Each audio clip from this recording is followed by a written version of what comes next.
So they say you can't go home again. And yet, here I am in my parents' home for Thanksgiving. First of all, happy Thanksgiving, everybody. This is my dad's office with the 1960s wooden paneling, and that's my grandfather's cavalry gun from World War II. World War One. My dad was in World War II.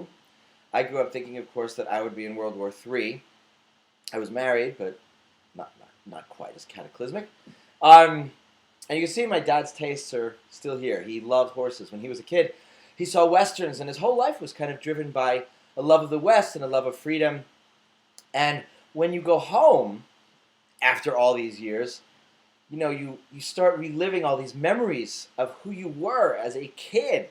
And you start looking at, there's pictures everywhere. That's a cute little guy, right? Cute little guy there. Super curious. And I was talking to my mother, and I was saying that, I look at that picture, and she said, when she looks at that picture, she says, that's you. You were always so fascinated by the world. You always wanted to know what was going on. And I had an amazing conversation with someone last night. When you get all your family together, I don't know if you have this experience, they try to put you back in who you were when you were 5 or 10 or 15 or 20. They remind you of all the horrible things you did to, say, for instance, in my case, your sister, when you were young. Apparently, I eviscerated a teddy bear of hers. I didn't remember that. She did. And so people put you back into who you were, and you kind of start wrestling with, how did I become the person I was?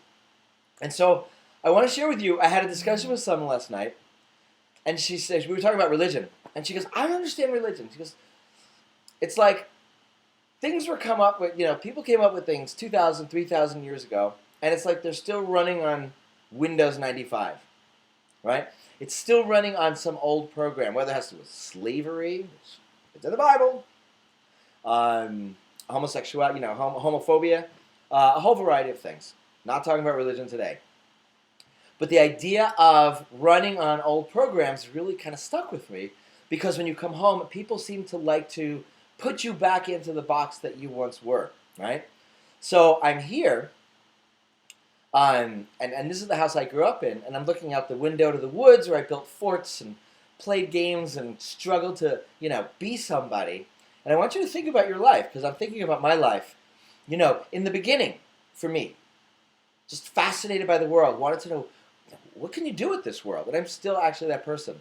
And then there's that period from like 5th grade to 9th grade where you're trying to prove yourself to the world, right? Trying to figure out where you fit socially, trying to prove that you're important, at least in my case. And I know plenty of people who are in their 30s, 40s, and 50s who are still driven by that Windows 95 of trying to feel important to other people. Why am I talking about this, by the way?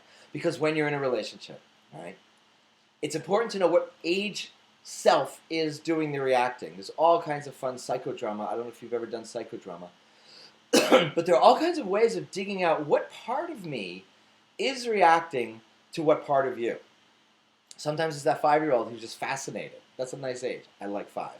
Sometimes it's that kind of petulant 14-year-old where you're trying to individuate from your parents. And sometimes and I know a lot of people ran into this. I ran into it. You marry somebody who never felt they fully individuated from their parents, or individuating from their parents was so important that they're constantly individuating from everybody their whole life. So they don't make the kind of compromises that make for a happy relationship.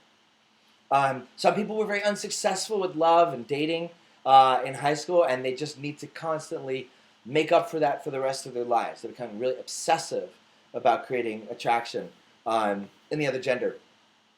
So I'm thinking a lot about what makes us tick. What parts of us are driving us even as we get older, even as we get into adulthood. And so with that thought, just think about it. Next time you feel like you have like a reaction, you get triggered from somebody, is it your petulant 14-year-old? Is it your proud 18, 19-year-old? Is it it could be your wounded child, right? It could be your wounded 25-year-old. Usually these things happen in the first 20 years. There's a great teacher, Ram Dass, who, great figure of the 60s, author of Be Here Now. And I heard him say something very funny. Now that I'm home in the house that I grew up in, he says, just at the point Whenever you think that you're an enlightened being, go home and spend 3 days with your family. Thanksgiving. Happy Thanksgiving, everybody. I'm in New York. I hope you have a great weekend, and I'll see you next week.